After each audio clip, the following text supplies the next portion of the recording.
50 movies in 50 weeks. I'm your host, Joey Hollywood, and I'm trying to get through all 50 movies in this 50 movie box set from Mill Creek in 50 weeks.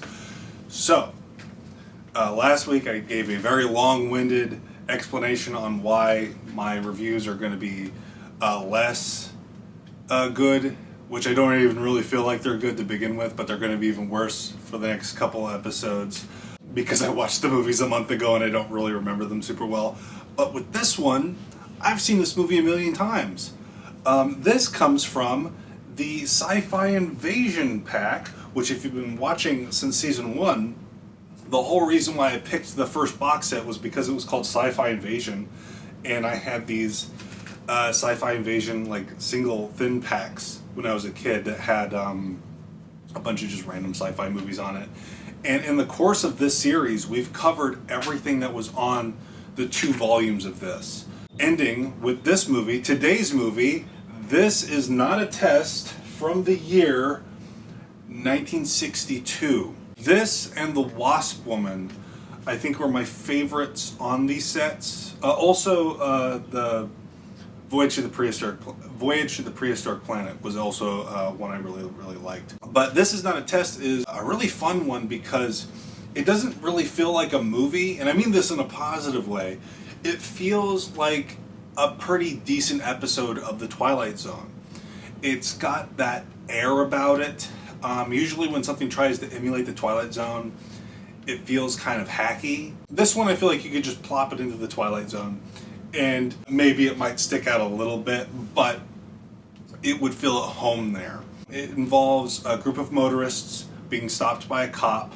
There's a serial killer on the loose that's somewhere out there, but there's also a doomsday-like scenario going on. Oh, in the city, they're dropping a nuke over there.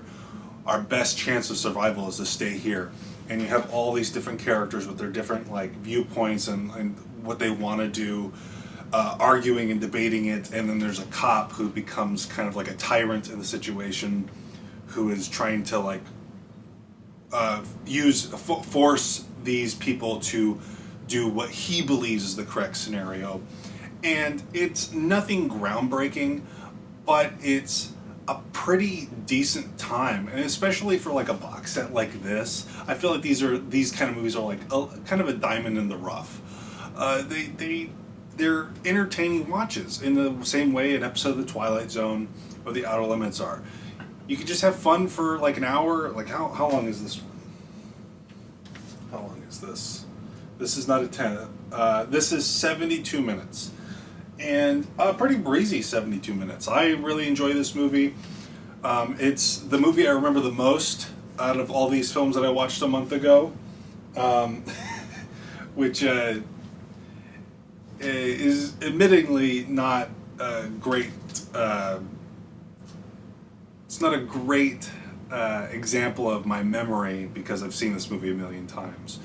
The real trouble starting next week is if I can remember fully what happens in the next 2 movies, because I remember them, but I'm going to be heavily looking at my notes for the next 2 weeks. But this movie's great. I highly recommend it.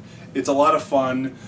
You may not remember it in 10 years, but it's a good amount of fun in the here and now.